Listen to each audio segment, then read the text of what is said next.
tere, me oleme 7. klassi õpilased Alex, Johannes ja Sigmar. Meil on mõned küsimused emakeele kasutuse kohta. Mis raamat oli teie lapsepõlve lemmikraamat? See on küll hea küsimus. See oli väga ammu aega tagasi. Aga ma arvan, et mulle meeldisid muinasjuturaamatud. Võib-olla Vennade Grimmide muinasjutud olid mu lemmikud ja mulle kõige rohkem meeldis Lumivalgekese muinasjutt. Mis raamat on teil praegu lemmik? Jälle väga hea küsimus. Sellele vastamine võtab natuke kauem mõtlemise aega.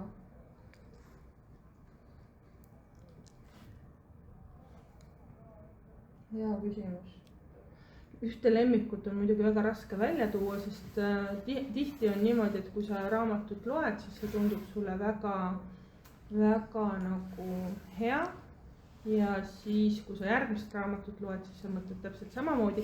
Aga üks selliseid põnevamaid juturaamatuid, mida ma viimasel ajal olen lugenud, on sellise pealkirjaga, et sa peaksid sellest rääkima. See oli üks päris äge selline meelelahutuslik raamat, aga kui võtta nüüd mingid tõsisemad raamatud, siis üks selline raamat, mida ma vahepeal olen lugenud, mis nagu väga mind on puudutanud, on sellise pealkirjaga nagu Veronika otsustab surra. Ja siis üks raamat, mis veel nagu kuidagi ka ikka üsna lapsepõlvest või sellisest nooruseast mulle väga meeldis, oli Uhkus ja eelarvamus. Jane Austini raamat. Kindlasti on neid väga-väga palju veel, aga mul praegu nagu rohkem meelde küll ei tule. Kui ta oleks mul rohkem mõtlemise aega andnud, siis ma võib-olla oleks veel midagi välja mõelnud. Aga praegu ma kuuleks järgmist küsimust. Kui rikkaks te peate oma sõnavara?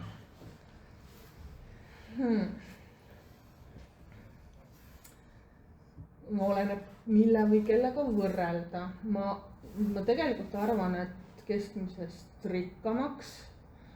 Mul on üks sõbranna, kes alati, kui ma nagu räägin, kurdan talle, kui halb mu elu on ja nii edasi, siis ta alati küsib mu käest, et kas sa arvad, et keskmise eestlase elu on kergem. Ja siis, kui hakata nii mõtlema, siis ma arvan, et ma olen ikka keskmisest parem. Ma arvan, on mu sõnavara. Kas te tunnete ja tarvitate uusi hiljutisi eesti keelde tulnud sõnu?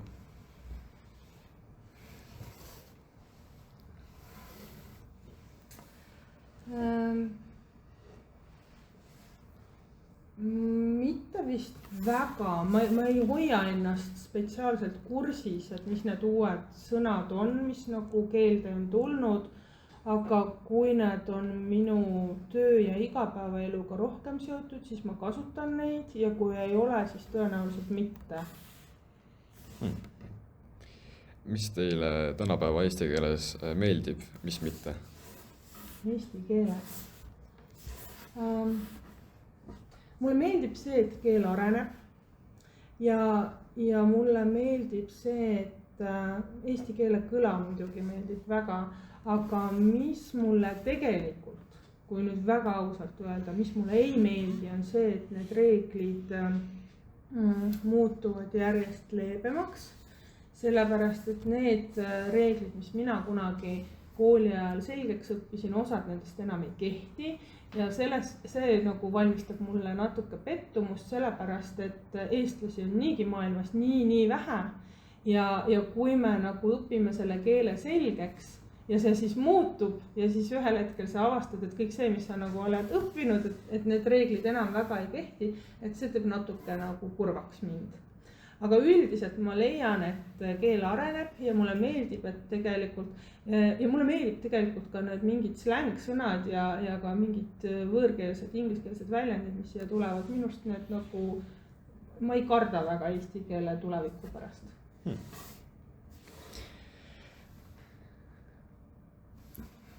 kuidas te kasutate oma kehakeelt, et teha enda suhtlemist huvitavamaks?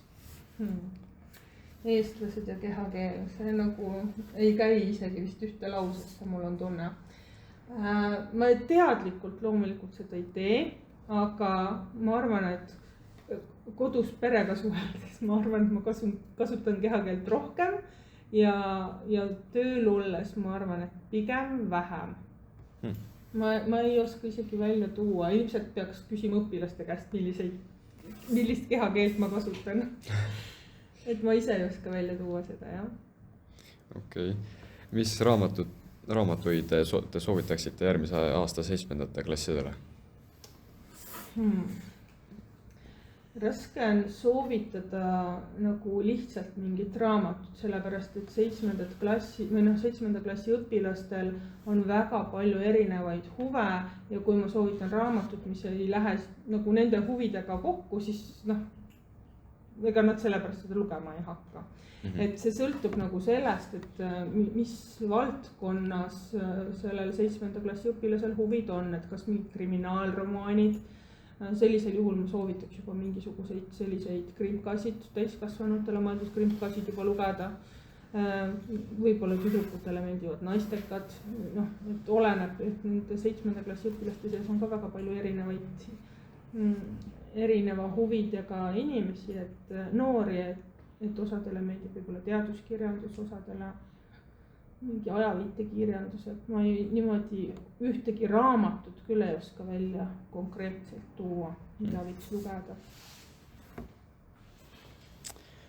Mis raamatud teil olid lapsepõlves kohustuslikus kirjanduses 7. klassis, kui teil tuleb meelde? 7. klassi ma konkreetselt küll ei mäleta. Aga ma pean nüüd tunnistama, et mulle ei meeldinud väga lugeda, kui mind sunniti lugema mingit kindlat raamatut. Et minu huvi raamatute lugemise vastu tekkis siis, kui seda sundi enam ei olnud. Nii et ma ei mäleta, mis 7. klassi kohustusliku kirjanduse raamatud olid, aga mulle meenub, et pidime lugema näiteks Viimane valge sulg, aga äkki see oli nooremas klassis. Ma ei mäleta. Lihtsalt ei mäleta. See on küsimus noorematele õpetajatele, kes mäletavad sellist asja. Nii, kas teil on veel? See oli viimane. See oli viimane. Okei, oli tore. Ma loodan, et oli abi.